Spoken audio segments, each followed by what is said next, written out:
Get our logistics to start this. And Susan will help me. Are we ready to unmute? Yeah, if you want to. Okay, we're unmuting. No swearing or anything anymore, okay? So if you want to say hi to the people. Okay. Good evening. I'm going to say hello to the people who are watching us live via Zoom or the town's YouTube site. And I'll give everybody a second to settle in, and then we'll get going. Hopefully, everybody had a chance, who's in the room, had a chance to look at the boards to just get some ideas of what's going on.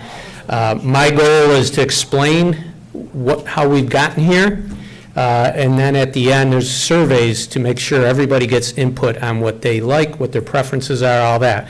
So I'm going to get started with the formal presentation. And let's see. Okay, so my name's Lorenzo Rotoli. I'm with Labella Associates. We're a private consulting firm. We do transportation type work. Oh, I'm sorry. Oh, sorry there. Okay, I'll restart. I want to welcome anybody who's on Zoom or YouTube watching.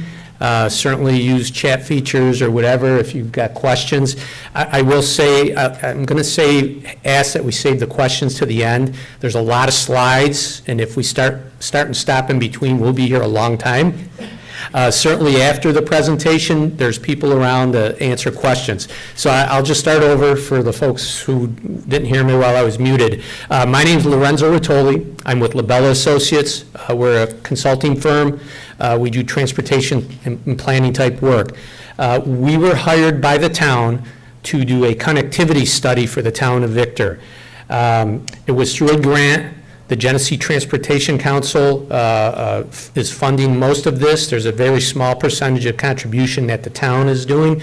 So kudos to your town for winning a grant award and getting a big study out of the way. So tonight, what I'm going to do, in addition to myself, there's a couple people around here. Again, happy to answer questions afterwards. Susan and Jen are at the back table. They're with Highland Planning. They're one of our team partners. Joe Bavenzi's with the Genesee Transportation Council, and I know there's a couple town people here too. So they didn't do the study, so anything technical come to us. But if it's anything town related that has implications, they may be able to help you too. So here's our agenda for tonight. I'm just going to give you an overview of how we got to tonight. And basically, there was a couple major steps. One was an inventory to see what was out there, what's in the town, roadway systems, traffic volumes, safety type issues, ped bike issues. We had a steering committee, and there were a lot of local folks, Victor hiking trails, county officials, town officials. We were just trying to make sure we had all the information to make good assessments and judgments. After we did the inventory, we produced a technical memo, and I will say everything is on the town's website, so don't worry about trying to write anything down because it's all on the website, technical memos, this presentation, so it's all there. You can just listen and relax. After this, the inventory portion of it, we went to step 2, which was a needs assessment. So based on the inventory we did, and then we met with the steering committee, and they provided further input, perspectives that they had on some of the issues we found. We incorporated that. Then in December, at the Jingle Mingle, if I get Mingle Jingle, Jingle Mingle, whichever event it was, we were right in the same room, and we were questioning people. We did surveys. There's a tool that Susan and Jen have, Instant Input. There's a QR code. You go in there, and people answered a lot of questions on what they wanted to see, what were priority issues. And for example, people may have said, hey, a sidewalk network, there's some gaps, we don't have a full connection. Of course, everybody brought up congestion on Route 96. So that was a third input. So we developed a technical memo number 2, which documented all the assessments. And then we got to technical memo number 3, which was, what can we do? We've identified the existing conditions, we've identified the existing needs. Now we want to look at what possible recommendations can we do to make things better. And I do want to say, we're on a 30,000-foot level, very high level. I know some of the plans look like they're very detailed, and it's like, hey, we could build this tomorrow. It's not. It's conceptually giving ideas, and tonight, after the presentation, hopefully, everybody will have a much better understanding of what we're trying to do. Then you can answer that survey, and there's paper copies up here. There's online, like I said, the website has links, whether you SurveyMonkey, whether Instant Input. There's many, many vehicles to offer your input. And we're really looking for qualitatively what you think meets the town goals, what doesn't, and then we'll sort of sort through and prioritize that. And then I guess I got to the last step there. That was the next steps. It's really getting feedback now that you have something to react to. And again, nothing's set in stone, so it's all open for discussion. Okay. Susan, and when I try to forward here, the mute sort of goes on automatically, and okay. Let's see if I can do this. There we go. Okay. So this sort of summarizes the overview. This is what it included. Again, we looked at the overall project area of the town and the village. We identified what were the goals of the study, and that really came from the town, said to the Genesee Transportation Council to win the funding for this study, to say this is what we're trying to solve, and these are some of our initial concerns. Again, I mentioned we did the inventory, we did the engagement, we did the needs assessment, and then I'll go over the schedule, point to where we are now and when our timeline is and when we look to end this study. So our project area is really focused around Route 96, town and village. So hopefully everybody can see that. There's a yellow outline of the area. And it does incorporate, we looked at previous studies that were done, so this is sort of a catch-all plan that makes sure we didn't forget about things that were done before. So here's our goals. Very simple. It's really to enhance the transportation network. We want to provide access for all users. It's not just vehicles moving in and out or through your town. We're looking at bicyclists, pedestrians. It's really to make it a very desirable community. It already is, but to make it even better. We wanted to prioritize links between assets and destinations so people can get to where these great places you have in your community. And the last bullet really is promoting active transportation. What that means is non-motorized users. So we give equal weight to them, not just cars moving through the system. We're making it a true multimodal system, not just cars.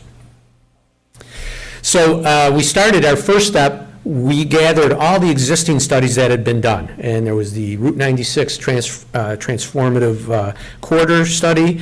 There was the park master plan. There was a long-range transportation plan. There was the Victor Access Management Plan. So we wanted to make sure we captured stuff that was already done and not contradict anything or do something that would jeopardize what the findings out of those studies were. So what was our inventory? We looked at traffic data. There was a ton of data that was available to us right along 96 at Maple, School, and High Street. We actually recounted those intersections. The last set of data was from like 2008, and we wanted to make sure there wasn't some big change that really changed the traffic patterns. And we found that they were actually right in line. They had like an annual growth of maybe 1%. So it was exactly what we expected. So you guys are consistent. It's good. We looked at traffic operations with the signals. We received from the state computer models. We checked in with our new traffic volumes. We also did field observations to make sure the model was replicating what was out there. We looked at crash data. We did an inventory of pedestrian facilities, and with the help of Victor Hiking Trails, they gave us a great, I think it was a draft master plan, Scott? Were we still? So we made sure we incorporated their information. So that was trails, bikes, and we looked at park facilities, where they exist today, if there's new ones online. And then lastly, we looked at development, of what's in the works, any capital improvements, be it public or private. We want to make sure we caught everything in this pot to make good decisions. So once we had that existing inventory and we had our initial what we thought were needs. We had this public engagement round one, which is in the December timeframe. We got a lot of turnout here. It was during the Christmas event. People were coming through. Susan and Jen had candy for the kids, so they dragged all their parents in to make sure they came in there to get candy, and then we got them and said, just answer a few questions for us. We also got information from the steering committee. The event I was talking about, we call it a pop-up. We did the online survey, so even if you weren't here to actually give your opinion or write it down in person, you had an opportunity afterwards. I think we had about 75 people that commented, so we felt we had a good representation of the community. And that was our first public meeting. And there's a couple pictures of us at the event. We didn't show the candy, though. So what were some of the things we found from this survey? What were the issues that were on people's mind? The biggest issue, loud and clear, congestion on Route 96. And then we also asked them about opportunities. What's out there that may be able to happen? And the local street where the railroad exists today, the Adams Street extension, came out pretty big too. A lot of different opinions on that. Keep the rail, share the rail, but that's what we're here to do, is try to get to an endpoint that satisfies everybody, or at least is a good compromise for everybody. People also brought up priority intersections, and they're all along Main Street, High, Church, Maple, and School, that they're either difficult to navigate in a vehicle, difficult to cross as a pedestrian, and it just goes hand in hand with the congestion. That was not a surprise. And then this was the interesting part, because it seems like we're always talking about Route 96 corridor in the downtown area, but people were looking at sidewalks and paths, and they started venturing out and looking at, you actually have a pretty good system in place, a lot of sidewalks, but there are some locations, and that's what they identified, where there's gaps in that system, so you can't get from one end to the other because there are some missing gaps. And those were some of the ones that came to the forefront. Now, maybe it was a lot of people who lived on Phillips Road, or businesses were there who stuffed the ballot box, but those were the ones that came up in the public survey. So from that, we went to the next step. This was our technical memo number 2, the needs assessment. Said, let's condense all this information we got, all the feedback we got. And again, feedback was from our observations in the field, our data collection, the steering committee, who were all local people who had a good handle on what was going on already. They've heard a lot of the concerns and the comments that come out of the public meetings, and then the surveys themselves. So we felt we had a good representation of what the issues were. And at a very high level, traffic operations, congestion and delays, and for many reasons, high volumes, school traffic at High Street, the ped calls at those intersections, which stops everybody. And we thought initially it was poor signal coordination, trying to synchronize everything. And later on, I'll explain that it wasn't signal coordination issues. Those are actually right in line with, or pretty up to date. The pedestrian facilities, as I mentioned earlier, they're generally, you're well connected, and the sidewalk system is in good condition. There are just some adjacent residential neighborhoods that have gaps. They may have sidewalks in their subdivision, but once you get out of the subdivision, it just ends, and you don't have a paved trail to follow. And the bicycle facilities, again, you got a very good system here, but there are no in-road, like the green stripe paint to show designated bike areas, or if a bicyclist is trying to make a left turn, that's always a tricky maneuver. Sometimes you have bike boxes where they're in front of the cars and they get a little preference before the light turns green for everybody else. They get to scoot out ahead of everybody. So those are a couple things that were missing. But generally, pedestrian and bicycle facilities, this town is very ahead of a lot of places we've been to. So schedule, where are we at? So we started this in September last year, and you see on top, those are the major tasks that we had to do: the inventory, the public engagement, the needs assessment. We did our draft alternatives recommendation, and that's what we're here to present tonight. If you have walked around, these boards, they're duplicates. If you went to the left, they're the same boards on the right, so you didn't miss anything. And on the table, it's a long scroll, shows the Adams Street extension, so you can get it in a bigger picture, so it's a little easier to digest what's going on in there. So where we're at today, in July, we're developing this draft report. And the key thing now is we went through with the steering committee and we identified a lot of potential options. We were throwing stuff at the wall, see what sticks type of thing. So we really didn't have any limitations. Try this, try that, whatever we thought might be able to work. Remember, it's at a 30,000-foot look. It's not designed to be built tomorrow. It's made so that way you can look at it and get a good idea of what we're thinking. And at the end of this presentation, is, Susan and Jen are helping. There's a myriad of ways to provide feedback. Online, paper surveys, they'll be here at the table if you want to write comments down. But that's what we want to do. We want to capture those comments to get feedback, likes, dislikes, and again, think of the goals of what the town is trying to do and what we're trying to meet. Congestion, pet safety, connectivity. And identify the options that you think are hitting those marks, and maybe the ones that aren't, you just say, that really is not a big deal, I don't think that contributes to it. So that's where we want to get to by the end of the night. And the goal is, we'll get that feedback. We've given about 2 weeks, I believe it's July 28th, a deadline to get comments back while it's fresh in your mind. And then we'll go back over the next 2 months and we'll revise this draft recommendations and make it a final recommendation. And we have one more meeting with the steering committee where they'll check to make sure we're capturing your comments and it's in that report and it fits what they have some background that maybe all of us don't know because we're not privy to some of that stuff, but they'll make sure the goals align. So now let's get to the meat of why we're here, draft recommendations. There's a lot of slides, like I said, I'll go through them quickly. Afterwards, feel free to catch me or anybody on our team. We'll talk in more detail. So the first one, we went right to Adams Street. And I will say, from the town perspective, this is a priority project for them. They know, they've been talking about this, probably everybody in here has heard this for years and years.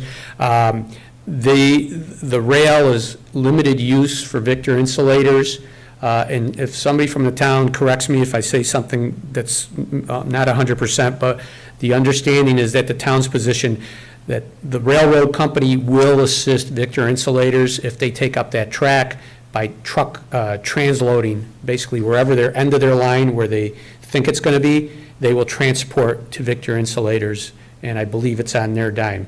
So, and I'm not privy to all the background that's happened on that project, so I apologize if I can't give you more details, but that's the town's thinking so far is moving ahead.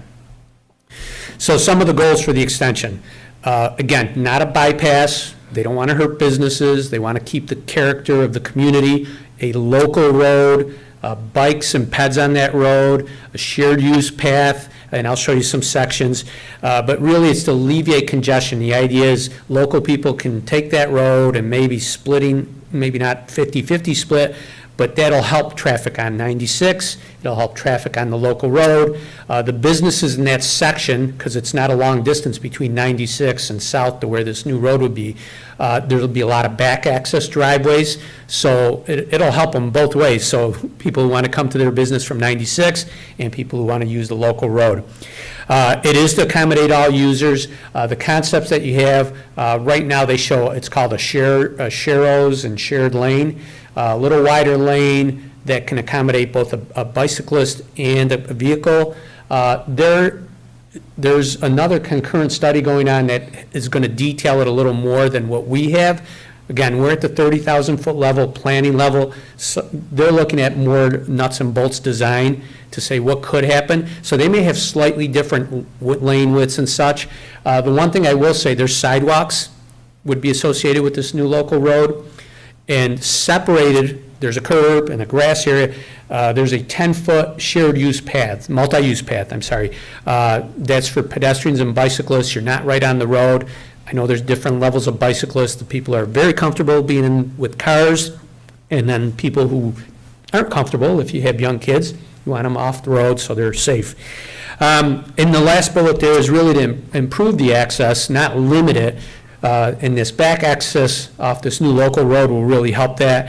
What that will do also with back access, on 96, it may be able to allow, if there's a property with multiple driveways, you may be able to consolidate because now you have both Route 96 frontage and access on the back. And, you know, if you're driving 96, every driveway somebody's trying to get out, it adds to the congestion problem. So that's one of the ideas. So that at key locations on the new street will strategically spot driveways or roadway connections and driveway connections. This plan shows the whole corridor, so it goes from Linna all the way west to Route 251. This is a very long distance, very expensive if you were to build a new road all the way. So what we did is we chunked it up into 3 areas. So where the yellow arrow is, that's phase 1. So that's from school to village. That's a priority area because it's right at the village line. It's right in the key area where hopefully you have the most pedestrians walking around. It's more dense with businesses and housing, and it'll have the greatest impact when you put this in. And the other reason we chunked this up, as I said, is just funding-wise. In a couple slides, I'll show you the dollar amounts. And it's tough to go and try to drink out of a fire hose and ask for all this money all at once. Doing this is taking smaller gulps, and it's much more palatable and attractive to get funding for a piece at a time, not ask for this gigantic number. So that's the first phase. Second, we looked from the village line all the way out to 251. Again, it's a little longer distance, a little further to the west. There our state DOT partners, they raised a concern. They said, well, you're close to Route 96. Will there be traffic that's queuing, and will that cause an issue? So those are issues to be fine-tuned and detailed, but that's why that's phase 2. We figured that was a logical stopping point at the village line. And then third, going east of the village, so from Maple to Linna, and that would tie in right as a 4th leg of the roundabout. And again, that's natural progression, and priority-wise, that was sort of how it fell out in 1, 2, 3 order. This shows a typical section of the new local, what the new local road would look like. I want to point out on the left of the screen, there's wetlands. That's why this road is not centered in the middle. We're trying to stay away from that and not have environmental impacts. You see the roadway section there, and again, the widths could alter a little. We showed 11 foot. The reason for us doing that, a little tighter, control speeds, make sure it has a local road feel, not a bypass. That's what we're trying not to do. It shows dedicated bike lanes, 6 foot on each side of the travel lanes. And then it shows a sidewalk to the right of the screen, 5-foot sidewalk. And on the left, there's where our 10-foot shared multi-use path. And again, that's to really cater to peds and bicyclists so they have their own space for people who don't want to be in the middle of the road. I did mention a little bit ago, there's a separate feasibility study. And the reason for that, and we're working hand in hand with that study. As I said, we're planning level, 30,000 foot, looking to get a good plan to move forward for funding once we fine tune which things we want to try to progress and chase after.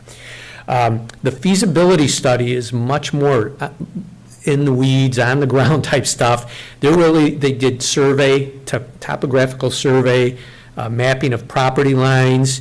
They're doing environmental screenings, and they're doing plan development. And on their plan, the road width may show a little different, and there's reasons for that. Trying to minimize the pavement width reduces the cost. So that may be one of the reasons. If you see, well, why is your plan show, a 12-foot lane, and theirs may show an 11-foot lane, and the bike lane may be 6 versus 5. That's one of the driving factors. They're looking much more drilled down, more detailed, almost preliminary design look. So that's why there's 2 concurrent plans going on. And like I said, we're working hand in hand with them to make sure we're in coordination. So here's how much is it going to cost, right? That's a big $1 million question. Phase 1. That was from school to the village line. And at the bottom there, that's the big number where you're looking at just over $5 million. Phase 2, that's from the village line out to 251, about almost $6 million. Now, the feasibility study, they fine-tune that number. It's a little less. but ours is a little higher at a planning level. You have some contingency in there because you know when you get into design, there's going to be things that you just didn't account for, even though you try your darndest. So we got a little higher number for when we go chasing money. In phase 3, that's the eastern half, or eastern section of it. That's from Maple to Linaw. And if you did it all at once, you're trying to chase $17 million, which is probably a harder number to get if you're going to somebody, it's like going to the bank and say, I need a smaller loan is much more palatable than that big giant number. So, but that's what it is. If funding, there's many programs out there. They're all super competitive. You have to have a good plan to even have a chance at getting some of this money. And that's the goal of this, is to have a really good plan, have a feasibility study, and be super prepared. And who knows, maybe there's a program out there that can get you to the 17 million all at once, but we chunked it out, like I said, just to make it more palatable. The next thing we looked at was Anthony Drive extension all the way to Brace Road. If everybody's familiar, Brace Road comes out on 96. It's tough to get out of there. You're coming in the bridge to the west. It's in a curve. There's sightline issues. And Anthony Drive has some development there already. The town is kicking around potentially a new recreational facility center, town type center, and it there's already, we're going to extend Anthony a little bit. It's like, well, what if we just made this one connection point to improve safety, just more direct line, and I'll show you some concepts of what we come up. But that's been sort of in some other studies, so we sort of drilled down a little and tried to find what we could do with that. So again, what are the goals of Anthony Drive? One is to improve that connection between Brace and 96, better sight lines, turn lanes. And if it comes out, everything's coming out at Anthony, there's already development there. The traffic study that was done for that development, I think when their future total build out, there's a couple more buildings, they're at the threshold of potentially needing a signal. Well, it's probably much better to have it an efficient, all come at one place, and then at that point, it would require a signal, or may require a signal, I should say. And have them all at a very concentrated point. What that does, that takes that point where Brace Road is connecting to 96, which is a little dangerous now, and pulls them into a regular traditional T or four-way intersection. I'll show you the Brace Road approach. There's some conversion, two options. We could do a right in, right out only, so we eliminate the left turns at the current Brace Road, or we could completely remove it and create a cul-de-sac, a little circle there, so anybody who lives in that area can still get there. Just they would have to come back to Anthony Road to get onto Route 96. And then part of this too is building sidewalks and trails to connect that area to the municipal park and eventually connect to the Auburn Trail. Just makes for better connections. And then the very last one, because my slide's there, just potential to add new utilities, so that way if there's development there, they're able to tie in directly. So here's a picture, much easier to see. So let's look at the first one. Here's our yellow line, our yellow arrow. There's the extension from Brace Road all the way to Linaw Road. And it shows, we had some very preliminary concept sketches of the road layout, so we tried to follow that, and that sort of aligns with property that the town may or may not own yet, and some potential initial concepts of what the rec center might look like and where it would be placed, the footprint of it. So that's how we tried to tie in. So that's the first piece of that. Second, this is the point I was talking about. Right now, it doesn't have a signal at the intersection of Anthony and Route 96. You see the footprint of a lot of buildings and developments that have been built there. I want to say there were probably potentially 2 more buildings that may go there. And at that point, traffic may get to the point where the threshold is almost met to require a signal. But by connecting Anthony with Brace Road and pushing everything there, it probably will help that case to say everything's coming out here. It would be a great safety improvement to put a signal there. Then we also looked at the end of along Brace Road. It's a little faint, the yellow line, but there's some new sidewalk connections, and the idea is to tie into the municipal park and eventually the Auburn Trail. And then the last thing we were talking about, If Brace Road was to be maintained the way it is there, looking at a right-in, right-out. And what that means, it's sort of similar to what's at the New York Bear Project. You have the little triangular wedge. Now, I know, somebody's going to say, there's people still making left-hand turns there. I know that. They're not supposed to. But the triangle, the idea there is you eliminate left turns from 96 moving in there. And again, think about the type of accident that a left turn is. That's a high impact, usually serious injuries, and God forbid fatalities. And to try to remove that, and also coming out of Brace Road, and we know the bridge there, it's a little tough with the sight lines to see what's coming. We want to eliminate the left turns coming out of Brace Road. So those would just be right in, right out. You may see the acronym RIRO, RIROs. So that's one option. The other option would be to create a cul-de-sac at the end of Brace Road. I'm sure if you live there, that may be nicer, maybe make your drive to get to 96 a little longer, but now you don't have all that traffic going in front of your house. And it also allows access to the landowner who still has what would be a decommissioned Brace Road there that connects eventually to 96.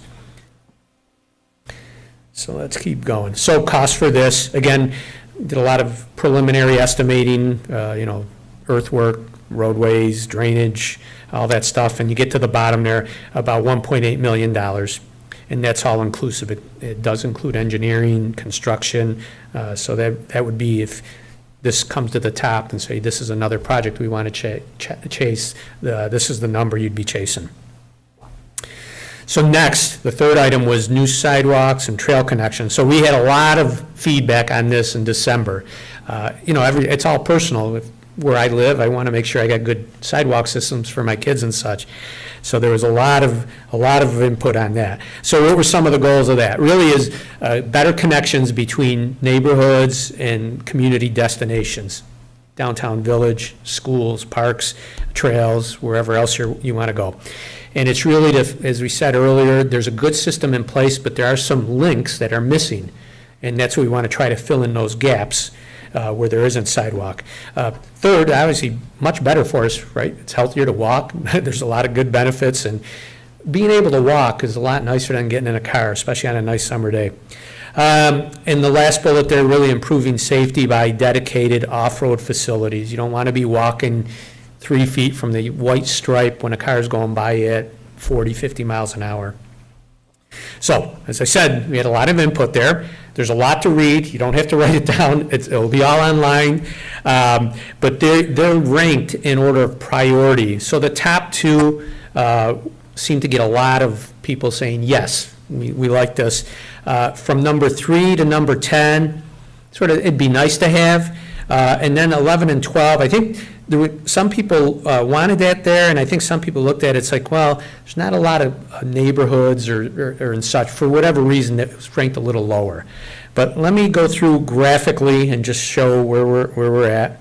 So Main Street, up at the top of the screen, that's a long stretch, but that came up. That was a medium priority. I'm going geographically because I didn't want to bounce us all over the town, so I grouped them in like quadrants, so the priority level is out of order, but they're grouped geographically. So there was Main Street.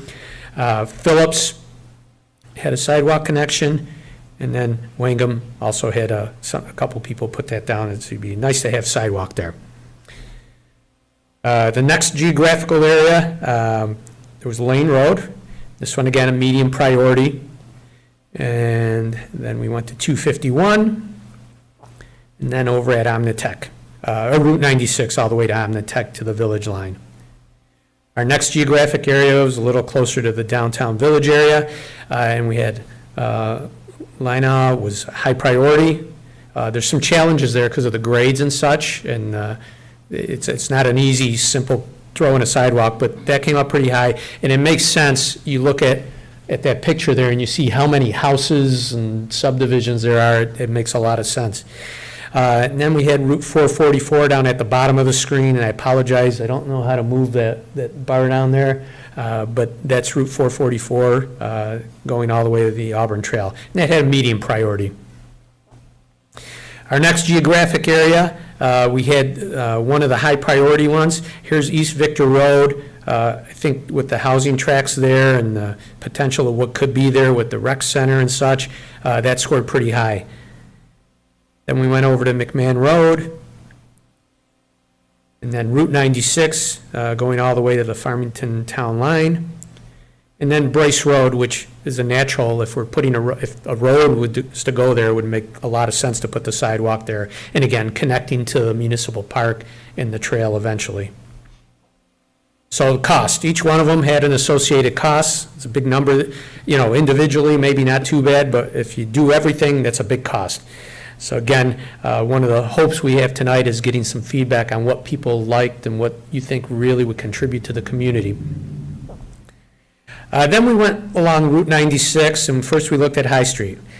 So some of the goals, very clear: relieve congestion, look at optimizing the signal operations. You have 3 that are very closely spaced. When one breaks down, it's domino, right? Everything breaks down. We looked at some new street connections.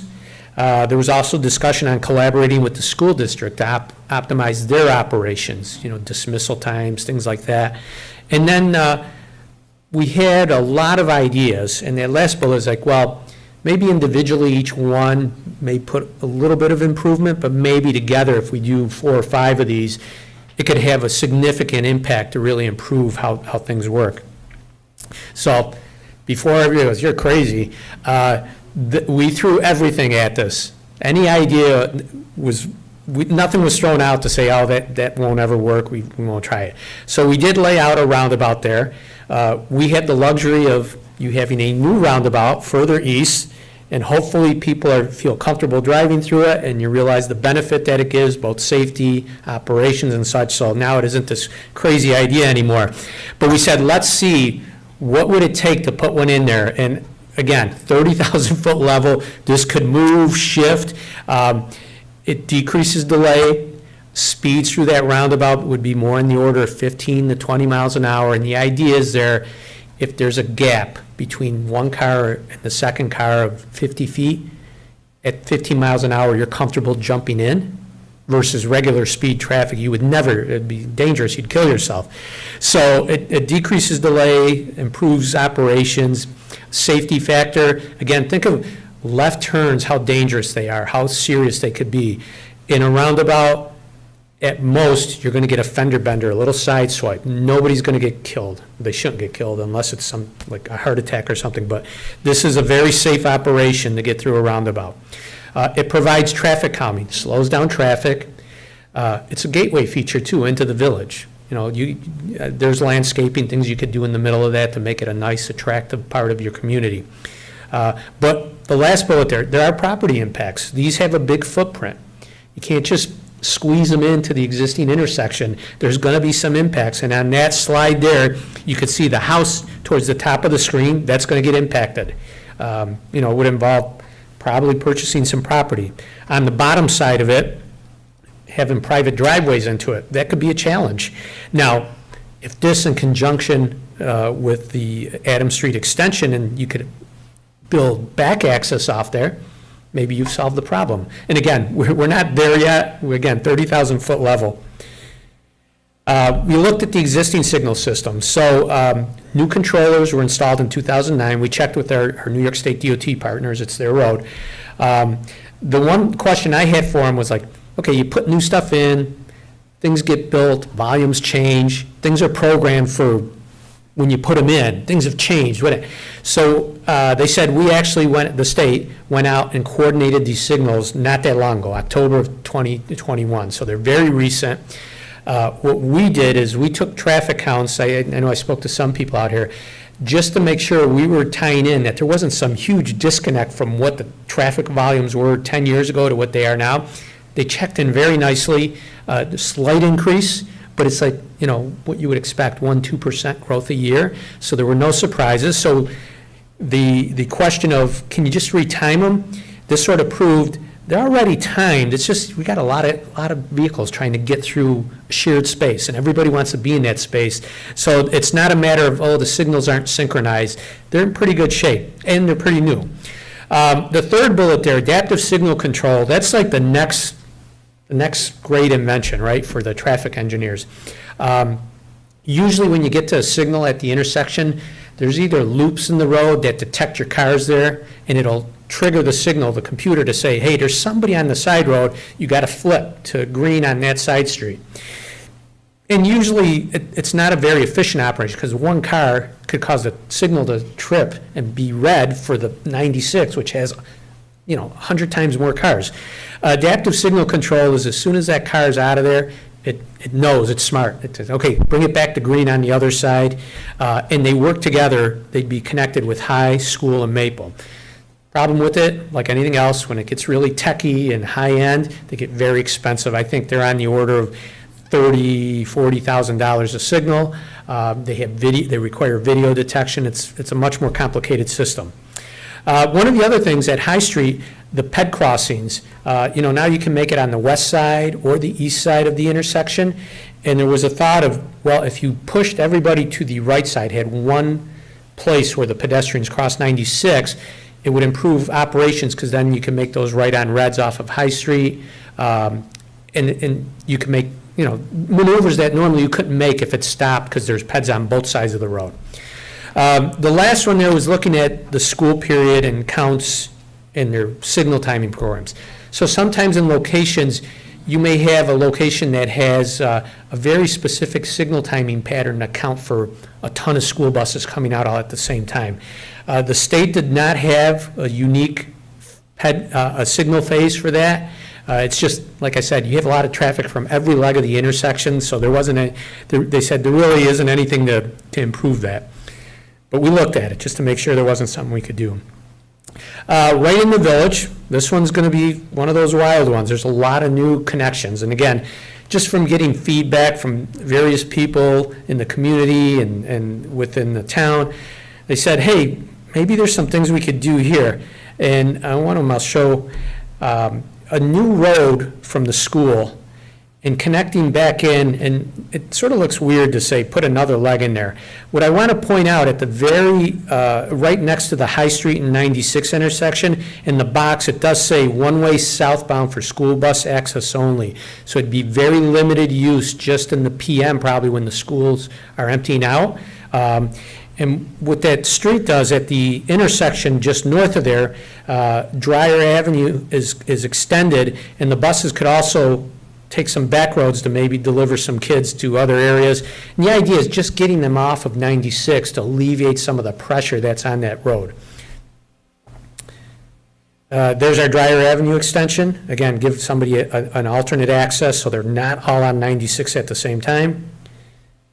And then a new parallel road between Moore Avenue and School Street. Again, give them another option to maybe bypass the signals at High and at School Street. There needs to be discussions with the school district, and I'm not a bus transportation expert, but there are things that could be discussed. Could you have staggered hours by grades for pickup and drop-offs? And again, splitting it up so they're not all there at the same time. Staggered parent pickup times and bus departures. We did learn in our steering committee there are a lot of parents who drive their kids to school, and the comment was made, if a portion of those kids were on a school bus, you would probably solve a lot of the traffic problems. So I know it's very convenient to drop your kid off, but that could be another option. And lastly, it's like, okay, we talk about these ideas, what can we do? There has to be some incentive. Why is it good for me to put my kid on a bus versus doing a parent drop-off? So there's, that's internal operations to the school district, and as I said, I don't even pretend to play a school expert on how to maneuver kids in and out, but those are some of the discussions that could be had with the school district. These were some other implementations, some ideas that came out of previous studies. There was a roundabout option at Lane, Victor Egypt, and Lennar Road. I think the town actually applied for funding there. It didn't get accepted. But that's something to keep on the radar. There I know the former director of the school bus transportation group said, he goes, if it wasn't so dangerous to make left turns out of there, I think he said he had all his drivers, they only make right turns. So that was able to make a left turn out of there, could pull buses off of Route 96, and again, split them up. There's the Adams Street extension that's been mentioned in previous studies prior to ours. There's Lane Road, realigning that just so it lines up as a four-way to improve operations and not getting those cars stuck in the middle. And then School Street, a right in, right out. Again, removing lefts solves a lot of capacity problems and safety problems. Left turners, that's what bottles up our system. And wow, I got to the end. I thought I still had a lot more to go. There were a lot of slides. So that was a very quick overview. What I wanted to do is just so you didn't have to read 3 technical memos that are probably about 60 pages each. I'm giving you the high level, these are the ideas we came up with. Like I said, our goal is really to get you to, and I'm gonna see oh, there we go, next steps, there we go. You know what, I must have hit end, I apologize, there we go. So, fat fingers, sorry about that, folks. There we go. Oh, okay. Now, that's where I needed to be. Sorry. I drag on for 5 more minutes. So there's a little bit of a close-up look of what it could look as a roundabout there. Again, a pretty big price tag. It's a wide footprint. There's our right in, right out at School Street. Again, the idea is eliminating lefts really makes operations much safer and much snappier. There's a cost summary of all those items I just listed. Some are very expensive. Some are a little bit more moderate. Okay, now, say a month from now, we get comments, and say by some act of God, we all agree, these are the 2 things we want to do. Then we go chase funding and grants. There are a lot of grants out there, as I said earlier. They are super competitive. Everybody's putting in for money. There's not a lot of money to build things anymore. So you have to have your ducks in a row. The town has done a great job getting their ducks in a row. Yes, they talked about it. Trust me, I've been in communities, they've talked about things a lot longer than this, and they still haven't gotten even close to where the town of Victor is. You got a concept, a plan going, you got a feasibility study going, all the things that are ingredients to be successful for funding. There's a myriad of grants. I don't even want to list them. Some are related to safety, some are related to congestion, some are related to trails, bikes, safety. There's a myriad of them. There also is an opportunity for private development. So there were some locations as part of the Victor Access Management Plan, and it had areas where that weren't developed yet. It's like, as a developer comes in, we have a dotted line on there and say, this is what we want you to build to leave access for future, maybe a stub road now, but later on, we're going to extend it. And as each developer comes in, they're paying for that road, not the town or the taxpayer money. And then anything that's a state road, something may filter up to say, yeah, it's a great project, let's do it. Or they may be doing another capital program that's already on their list to do and say, we could add this as part of that. So that's where the money's coming from. So now I'm at the end. So many ways to provide your input. This is what we want to get out of this tonight. Paper surveys up here, if anybody wants to write. Online, you could use that QR code, it'll take you to instant input, and that links you to all the documents. The town website has all the documents, so there's 2 places online to get it. And that'll eventually bring you to that Survey Monkey. It's not a 20, 30 question thing. It's very straightforward, just asking qualitatively what you like and what you don't like. And then the idea for us is we get that feedback, we'll summarize it, and we'll refine our draft plan. We'll go back to the steering committee. They're ultimately our check. They're representing you as the community, and they'll say, this is how we want to progress. And ultimately, a final plan in September, and there'll be a nice bound, ready-to-go document to help support chasing money and getting funding for some great projects, hopefully. So with that, now I am done. Sorry about the false start. It's like, good, I get out of here early. Sorry, got to keep you a little longer. So, Susan, did we have anybody, people on Zoom, unfortunately, they couldn't put their hand up. We asked them to put written questions. Is there anything that came in through there? Not yet, okay. So anybody who's watching live, if you want to write questions, please do so. I'll open it up to the floor. If you'd rather, it is open house format. There's a lot of us here, and you could ask the one-on-one questions. But are there any big overarching things that anybody wants to ask? Yeah. I was wondering if the goals of the steering committee are available online. They were, as part of that, they were in the presentation, so that's part, within those technical memos, we were working towards those goals. The grant application had those three big ones, relieving congestion, active transportation, and what was the third one? I'm blanking, I apologize. But those were the things that drove the grant application. Trails and tech, thank you. Yeah, I know somebody was paying attention, yeah. All right. Okay. The question is, emergency service.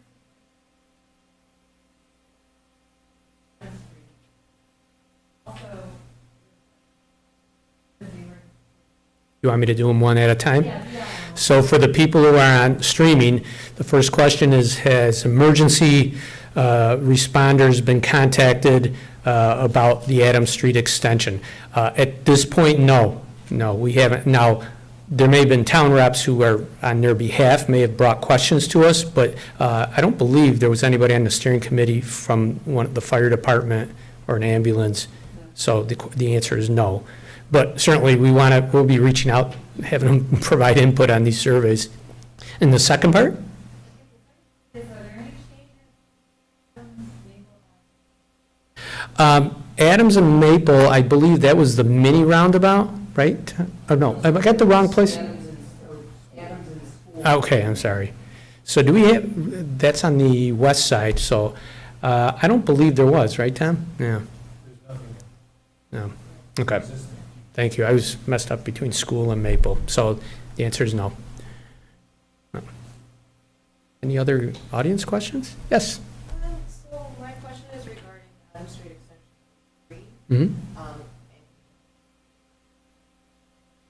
So expanding it to end at Lynott, is there a reason did you guys look at ending at Lynott? I think probably geography, cost, I think you get the bridge there over the railroad, and it was a natural spot to connect Atlanta. That's one of the main generators or collector roads to bring traffic to 96, so it's the perfect spot, and it's a lot cheaper to put in one leg on an existing intersection versus doing a brand-new intersection. So that was sort of the driver back there. Yep. Question here?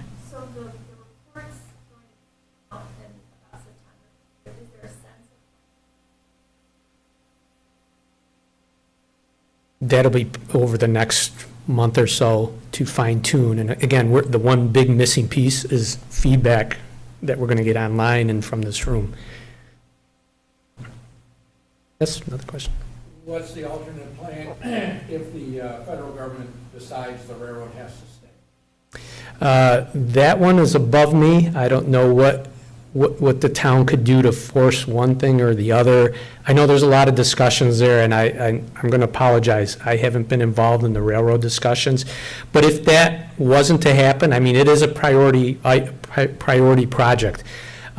If by chance it was to go by the wayside, there's plenty of other projects as part of the study to help alleviate the congestion, improve safety. So that was just a piece of it, not the whole thing. A big piece, absolutely. Absolutely, no argument for me.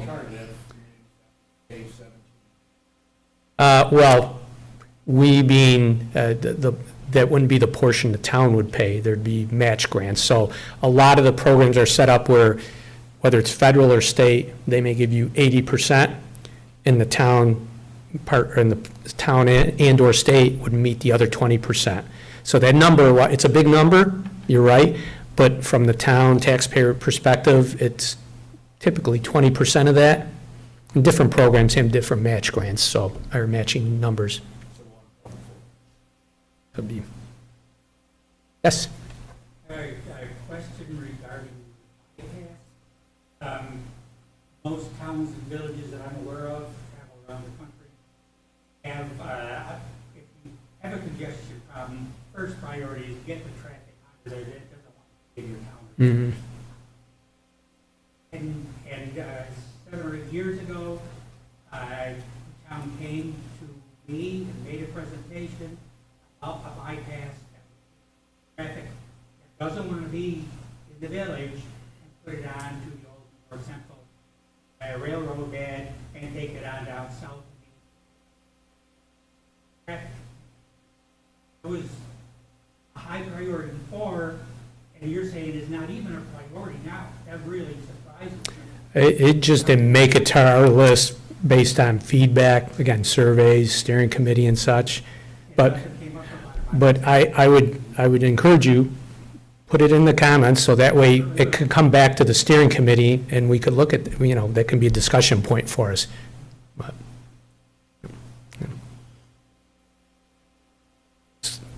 yes, Maple Avenue is pretty busy.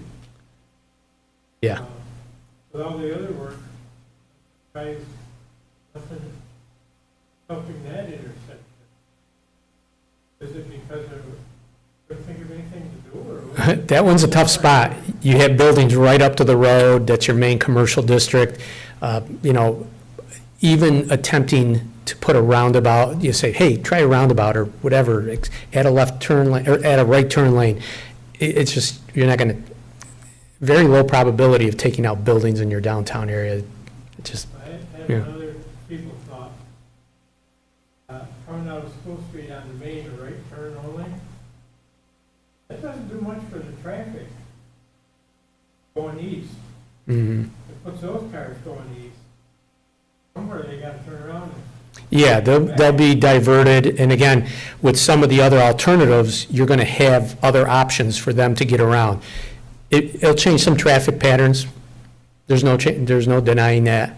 And again, at that point, when it's in a more detailed design, that will be studied and it'll be looked at how much actual traffic is gonna redistribute throughout the village to make a move that now they could make before, but now they can't. And depending on the volumes, how much is there, it will dictate how that's designed. Seems like taking the tracks up would be in a very short-sighted. There could be a proposal for a big building, transportation center down the line, to use railroad tracks in the future. Yeah, and again, there's part of this is the railroad company itself and their business model and how many trips they make and what it costs to maintain. Again, like I said, I have no involvement with the rail company, but there's business decisions that, it's always about bottom line stuff too, about is it a viable line for us to keep operating?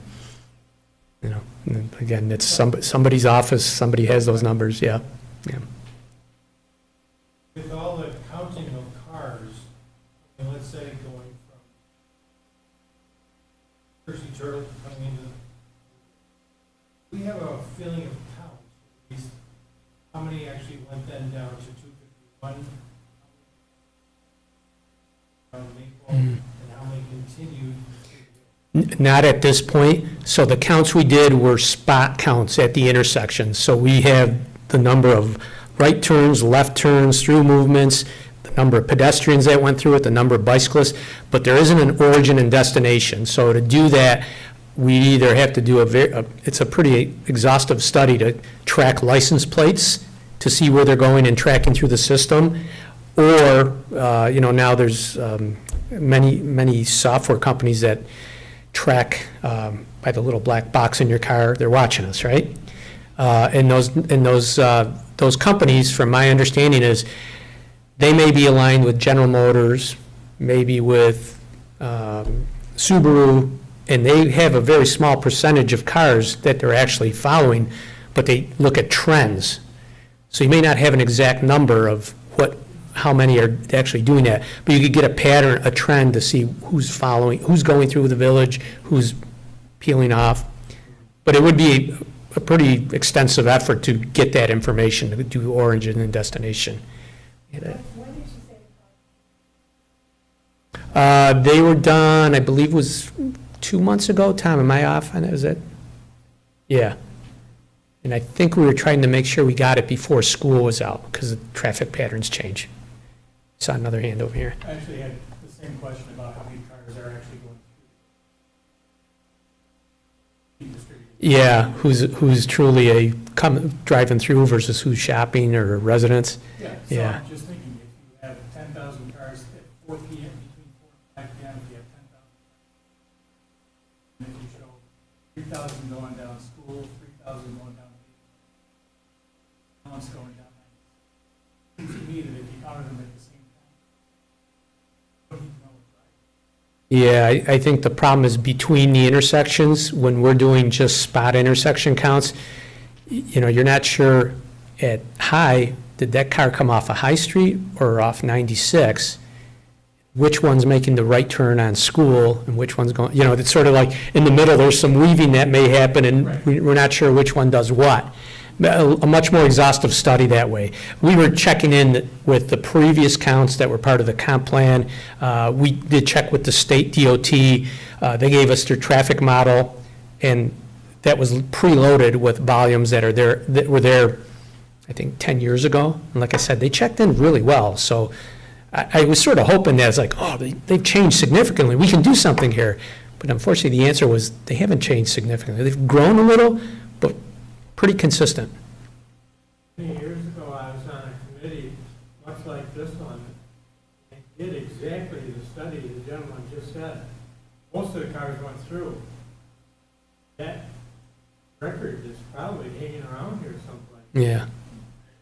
I haven't seen it, and I don't know, maybe the state has that. But like I said, it's, We have it here in Victor. It was through Genesee Transportation Council. oh, okay. Identified the cars By on license, 96 by license plate. Oh, okay. before That's great they got to the information. village, and then identified which way they left town. hmm On- Yeah, well, knowing that, we'll go back and look. The Canandaigua area was a big Yeah, yeah. piece of it. Yeah, no, we'll go look in the archives, see if we can find that information. It was Growth Management Committee, 20 years ago. If I can remember it, it's gotta be a long time. I can't remember anything like that. No, we'll go look in the archives, see if we find it. So I have Yeah, another part of that same concept or that same idea is if there's a lot of cars that are really just going to the village, I mean, everyone has talked about bypass on the village.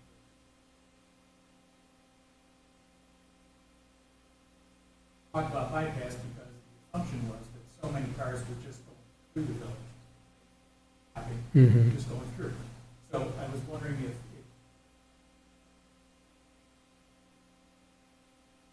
maybe the state of New York, instead of paying us $1,000 or whatever that number, $1,000 maybe two-way on state-owned land. They did that. so They did exactly that. As a result of this prior study, Thruway wound up putting another lane in between Victor Yeah. and Canandaigua.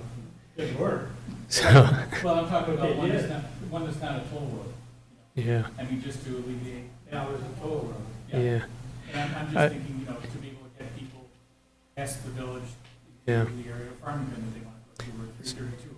Yeah, so my understanding is bypass is a dirty word, because the businesses are worried when you do a bypass. And I'll just share this, anybody who's got kids, grandkids, you watch the movie Cars, and that's traffic engineering. You build a bypass and the town sort of shrivels up. You don't want to take, it's a love-hate relationship with cars, right? We want them to come and bring business into the community, but we really don't like all the congestion. So that's why it's a very fine line when you start talking bypasses.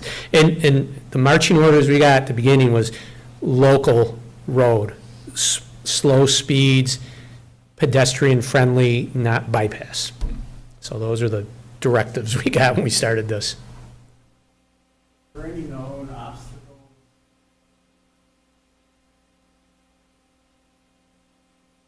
Properties in the way that At this point, we were just looking at the east side, right? Yeah, so that concurrent study was looking at phase 1 and 2, not at phase 3, no. No. You had mentioned for the Adams Street extension, having to adjust the alignment to account for wetlands on the south side. Is there an idea of how much of that south side is even developed and access that road if it was built? My understanding, it's mainly all wetlands back there, right, Wade? Yeah, that's why we pushed it as far north as we could to minimize the impacts. So you're not really opening up, making it more developed? No, so that side is the multi-use trail, which it's sort of a nice use in that area, yeah. But it's all back access to the north side properties that may open up some opportunities for, new businesses, tax base, all that. And we did find that when you laid it out and you look at some of those, they create nice little rectangular areas where they're almost like community, I don't want to say centers, but like where the ice cream shop is, and we said, we put a sidewalk in there, and it sort of connects 96, and you get foot traffic going back and forth. So it's like an unintended benefit. Sometimes you have unintended consequences. That one was an unintended benefit of saying, you can create a little community pocket there. You mentioned with the Adams Street phase 2, they'll have back access. You also said connection to those businesses backwards to not stop Yeah. flow of traffic. So most times, from a business perspective, they want access onto the main road, right?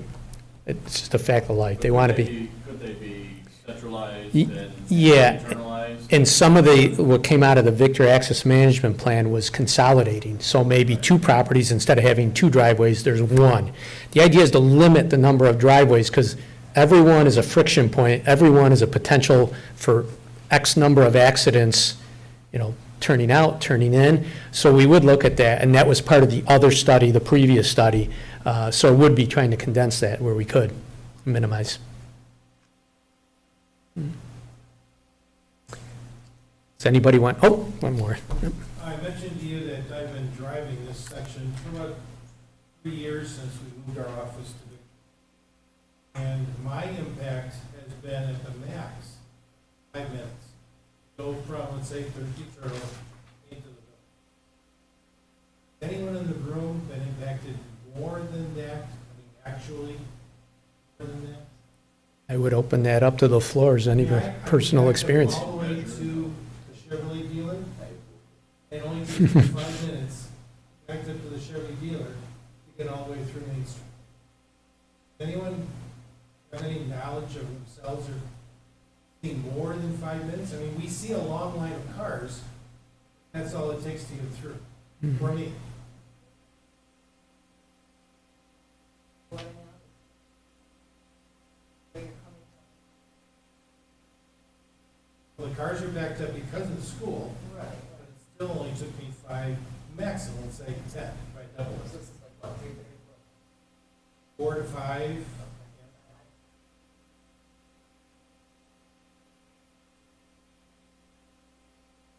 I wonder how much impact we really have seen, and we talked about actually having a study for the whole day to know what those numbers really are. I can share my experience driving in from downtown. Most of the time, there's a lot of cars, but you're getting through. I think one time, most of our steering committee meetings are at 4 o'clock on a weekday, and then we have these public meetings, which are at 6, but we come here at 5, so we're coming right in the heart of it. I'd say, I remember one time it was pretty backed up, but the other times, it's like, there's a lot of cars around me, but we seem to be moving. As long, that psychology, as long as I'm moving, I'm happy, right? Even if it's slowly, I'm good. And today, actually, I was surprised. I thought it'd be worse during rush hour, right before 5, and I got right through. So, your experience argued toward taking this on Adams Street? I think there's a benefit beyond just moving traffic. You're creating sort of this circular area of your downtown, which there's many more benefits that are just not traffic related, a community benefit. That's what I see it as. And I think the opportunity to connect the trails and having a shared use, the 10-foot shared use path, to me is huge. Because usually we're as a pedestrian, we're stuck on a 5-foot piece of concrete, 5 feet from a car whizzing by you. You got greenscape, you got trees, and you don't have buildings on the other side of you. You got the wetland. To me, that's a very attractive feature to have. Purely from the traffic side, if we can alleviate traffic on 96, keep the character of this potential new road local, not just a cut through, Like I said, our marching orders are not a bypass, not to speed through the town. It's just another way to get to businesses and move around, circulate around the town. A lot of positives. I mean, you have a great community here that's thriving, and this just adds to it. You know, it's not just an expressway through your community, it's a local road. Yeah. Well, what kind of survey has been done? Do we make use of the trails That comes, and trails I know just our study, that comes up pretty big on trails and sidewalks and, you know, non-motorized use. Previous studies have also done the same thing. That transformative quarter study, you know, they had extensive outreach. We have the Victor Hiking Trails, a big part of this, because they've done quite a job with the network of trails. I forget what it is, it's 70-odd miles of trail or something. It's pretty incredible community, honestly. I haven't seen this in many other communities to be this extensive. But that's where we're getting it from, the feedback on who wants sidewalks, who wants trails, who wants to be able to bike.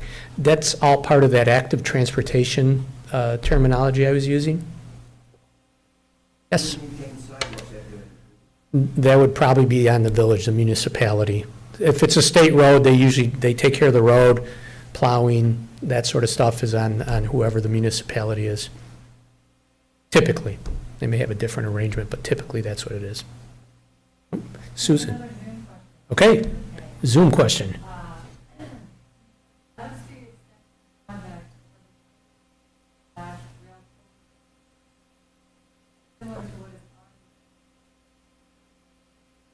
There were some initial concepts that looked at sort of straddling the rail. Just a bigger footprint then. So you have the rail, say it's in the middle, and you have a road in each direction, one lane, that footprint. And that's what the other study is fighting, trying to keep this thing within the environmental, the wetland area. So, you know, the wider it gets, the more expensive this gets. And then you'd still have there's maintenance issue that with the rail that, again, I'm not a rail person, but there's a business side of maintaining that rail that'll be there forever. Oh, second part, I'll be right with you.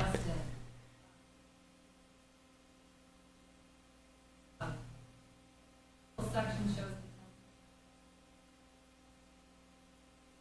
the width of a single road. That's for me. Those roads, and if multi-use trails. So the rail, I think the maintenance issue is much bigger than the path. I think on the north side, then you start getting into the back of the properties. So we're trying to thread a needle there to make this thing fit. So that's probably the biggest issue is there's a maintenance with that rail line that isn't there with the path. A lot easier to maintain. Yeah. So I'm just looking at the 2018 Route 96 Transformative Corridor Strategic Infrastructure Plan. And on page 13, it shows the railroad with the new road. And specifically, they say the right-of-way is wide enough to accommodate both the realigned tracks and the road. Yeah. And it is a wide right-of-way there. I think, what is it, 100 feet? It is 100 feet. Yeah, it's wide, but there's wetlands in there. It's Now, 100 feet. yeah, but I think the one difference between, and it's not part of our study, the concurrent study is looking at those issues a lot closer than either that study or our study now is looking at, we just, hey, look at the property tax map and it shows a line and it looks like you got all the space in there, but that wetland comes into play. And that's what that next feasibility study is really drilling down to see where you could actually fit that. So again, that study was probably just like ours at a 30,000 foot.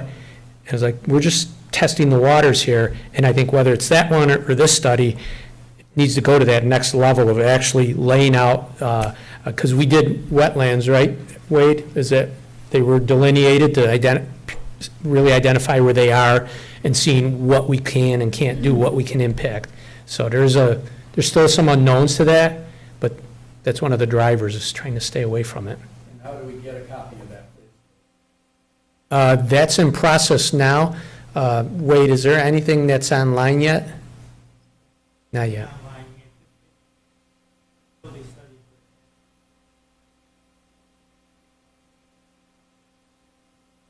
So we'll, Will that be posted on the town's website?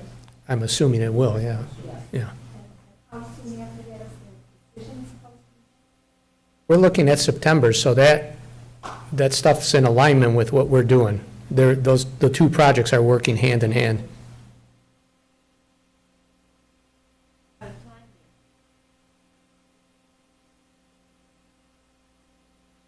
here.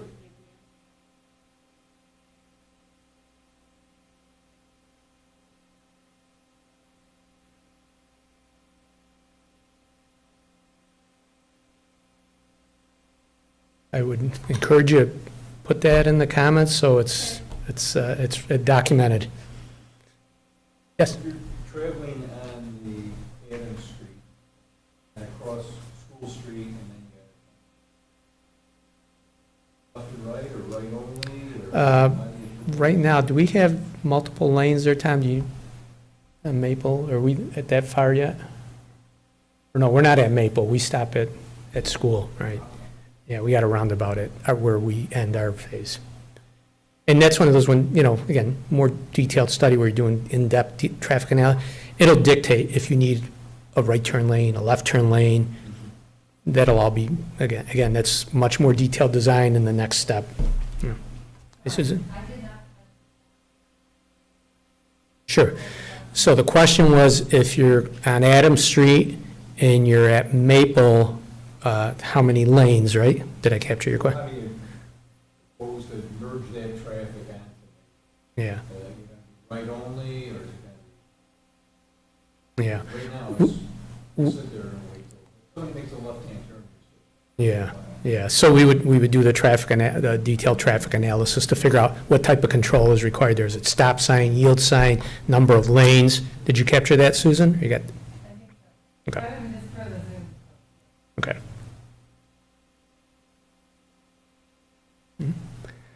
Well, one more. Just a comment. It seems like we're being asked to, provide, but a lot of gaps.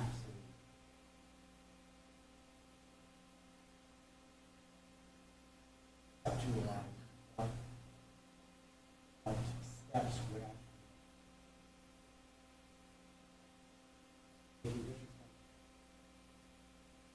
Mhm. I don't know if there's anything about that, so that these are able to really look at more complete overview of what's Mhm. choose alternatives that actually action. Yeah. Seems like a lot of, don't know. Yeah. Well, one part of the survey, we want you to like rise up to the ones that you think personally is like, these are the ones I'd like to see. Now granted, we're making our best guess within a limited scope of work and budget to see what could work. And then, like I said, there's a lot of detailing to be done after in design. I think from an engineering perspective, you could make a lot of things work if the community wants it. It's just, maybe there's an extra turn lane to make it work. You'd have to work on diverting traffic around because you're doing a right in, right out. That can all be engineered. I think the big thing now is to get, what are the preferences of the town or the community to say, these are things we want you to want to be chased down further. And again, it's sort of an iterative process to say, first sort of do this screen and get it down to here, then you do more screening and get it down to here, and then you do detailed design, and that's where you chase funding to say, these are the things we want to look at as part of that detailed, or preliminary design, I should say, not detailed design, and then you get to that end point. So there are a lot of unknowns still, yes. Yes? Talked about a survey. I'm president of the Friends of the Railroad here in Victor. We brought in 16,000 ticketed passengers in the past 10 years. So as a business in the village, and those are to ride trains. The business in the village, I'm concerned about that capability. There are grants, as you said, to repair the railroad. I'm really amazed Clear Lakes Railroad has not pursued them because they got a significant amount of money to fix it. And they went to Geneva. New ties. They're looking to use this rail and pull it up.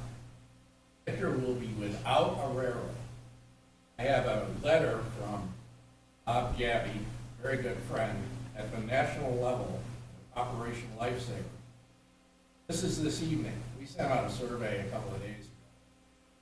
We got 100% responses saying, yes, keep the rails in Victor.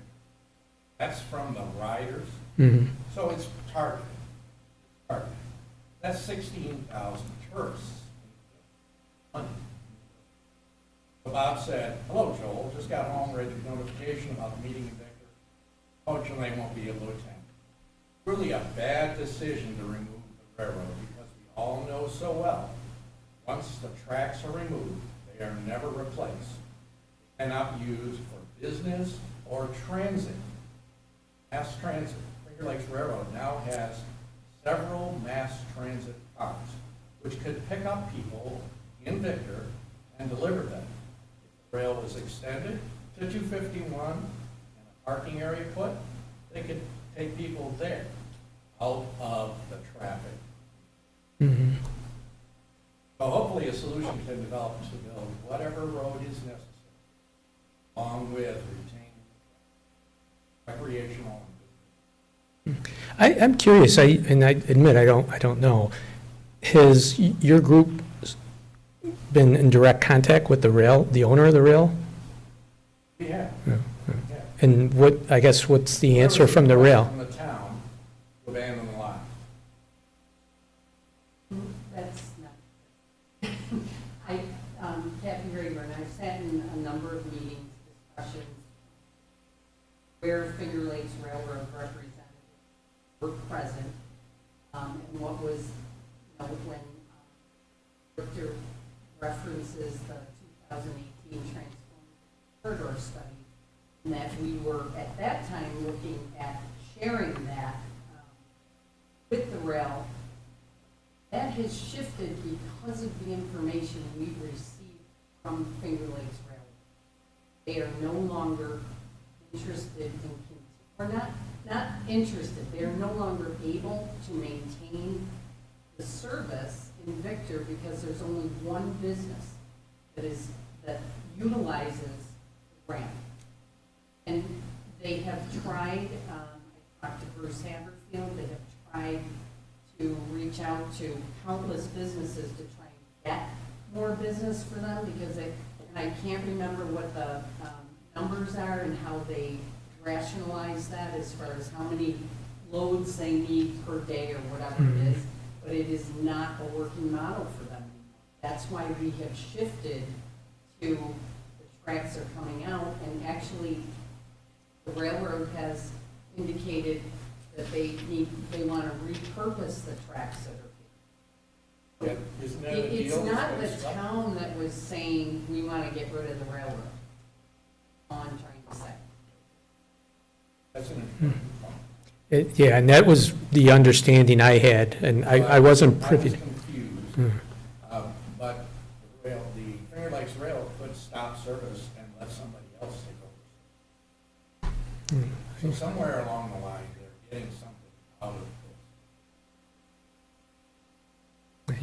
You're asking me questions I can't answer. I'm not asking. Yeah, okay, yeah, that's fine, no. It's just I'd like to be able to answer questions of the pride, that's off the table, yeah. Yeah.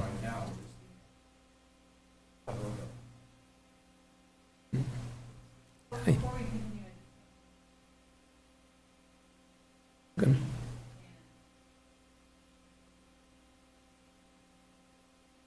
if you don't have time to fill it out here, it's only 3 questions. If you don't have time to fill it out here.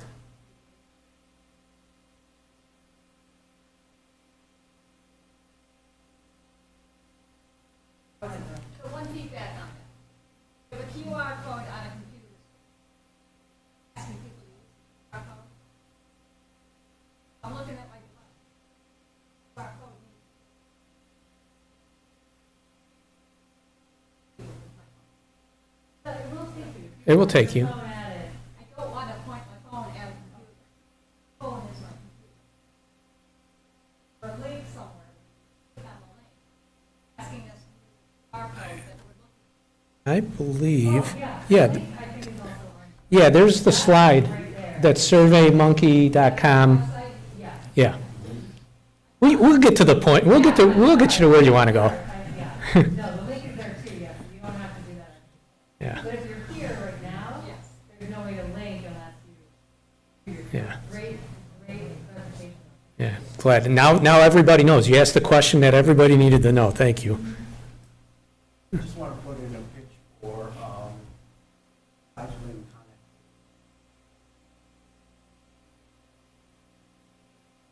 The town of Victor has a great trail network.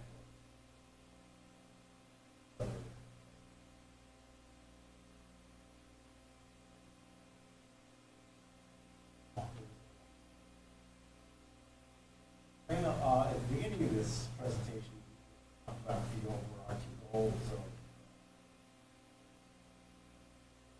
what people choose Mm-hmm. to do together. My knowledge, and where you live, trails that we have is great as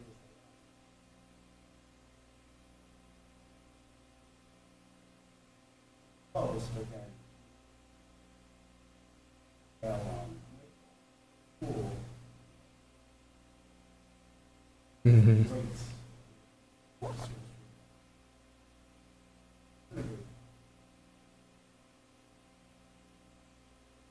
As far as I know, we have virtually no on-road facility.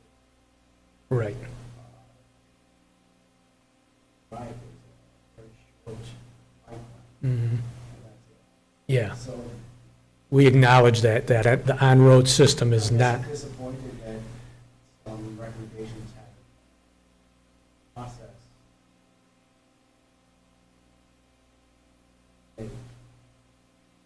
Actual travel to destinations. Mhm. yeah. I'll, That could be added. Now, I think- the time of final. yeah, we can bring that back and look at stuff like that, for sure. About signage. Mhm. Yeah, there's treatment, certainly, when you're redoing a road, even just paving it, the striping aspects, put the bike symbology on there, if there's room, allows it for a safe shoulder for the bicyclists, the sharrows, like you're saying, the signs, there's a lot of opportunities there. We acknowledge that the the trail system is there, and from that, you'd hopefully get off onto maybe a sidewalk system to get to where you're talking about. You can't ride on Yeah. it. Mm, Yeah. Yeah, I think, I look at it as like if my 10-year-old wants to ride his bike on the sidewalk, I'd rather have him there than on the road, so, yeah. But it's an imperfect world to try to make everything fit, but we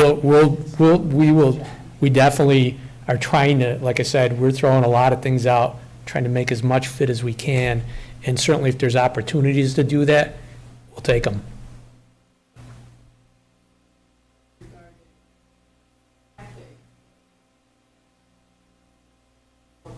Mhm. Down School Street. Is there anybody looking at how to improve product practice? Yeah, because that's sort of the unofficial bypass, right? Yeah. I know in the town comp plan 10-plus years ago, there were some ideas, like roundabout at, was it Murdoch? Murdoch, have I got the street name right? Modoc, I'm sorry, yeah. There were some ideas that came out of that plan. But in this one, there's many areas you could look at, but we were focusing, I'm trying to think, the first slide that showed the project area, that may have been outside the area. We're sort of really looking at the 96 corridor and a swath this way and a swath that way. So that may have been, like I said, in the comp plan, may have had some ideas. Trying to think where else they may have had that.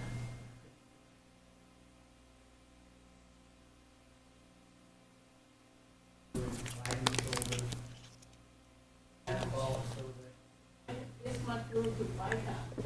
They improved it on They improved it as much as they could within the space that they have, Yeah. and also provided the appropriate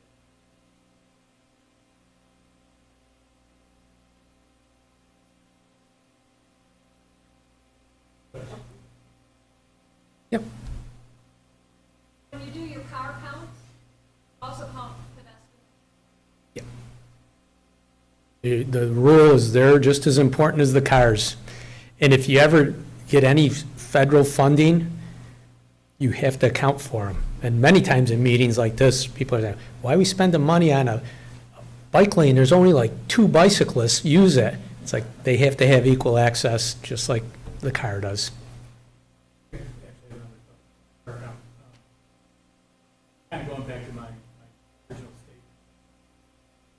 When you measure them, do you actually measure the time? It's from, we pick peak hours. So for us, we design to the, say, morning rush hour and evening rush hour, 1 hour. So we pick in 15-minute blocks, the 4 consecutive highest 15-minute blocks. So what we do is we window it, so we counted from 7 a.m. to 9 a.m., and we found those 4 consecutive 15-minute blocks may have been, 7:30 to 8:30, and then same thing in the evening. So we're designing for basically the worst case traffic to accommodate that. And you're getting once in each. Yeah, every leg, the pedestrians and bicyclists, the right turners, the throughs, the lefts, on every leg. So we get a really good picture of it. What we don't get is what the gentleman there said. We aren't tracking them to say, when they go to the next one, what are they doing? But it gives us a good indication. One more. Okay. Good.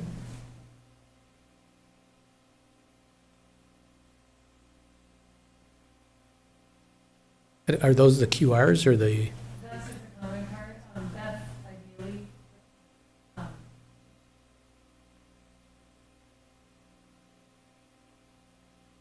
Yeah, because the survey's online, so unless you don't want to do it online. survey has it, there is an open-ended question. Well, if anybody wants to hang out at a table, we'll stay a little longer if you want me to, but again, please give your feedback, that's what we're looking for. We hope we covered a lot of things, but I'm sure there's things that we may have not caught that you know. So share it with us. And thank you for coming out. We really appreciate it. Take care. Nice job. Thank you.